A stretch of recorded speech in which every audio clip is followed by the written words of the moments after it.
This video mga boss, so bago natin i-assemble ang ating engine, so nagpalit po tayo ng main countershaft, no. I-share po natin step by step ang pag-set sa ating transmission dito.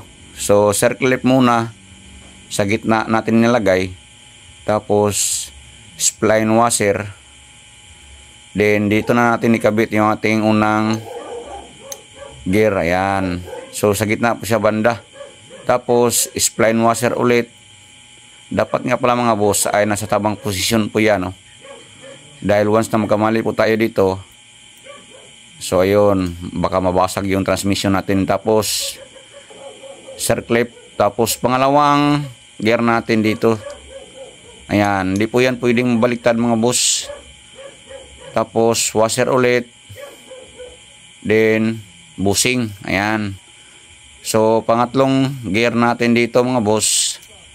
Ayan, tapos sa bandang tagiliran ay plain washer. Mahigpit po yung washer niyan mga boss dahil XR125 po yung unit natin dito, no. Tinulak natin, hindi po yan basta-basta matanggal. So baligos na. Dito na tayo sa panghuling gear natin dito. So makapal na washer na malapad. Ayan, tapos bushing. Ayan, so panghuling gear natin dito mga boss. So na-fix na po natin ang tama. So try na natin inikot natin. Ayan, so maganda na po yung ikot niya. So walang washer po siya dito banda. So dito na natin salpak yung ating main countershaft, no. Ayan, yun lang mga boss. Sana mayroon akong ideas ni video. Salamat.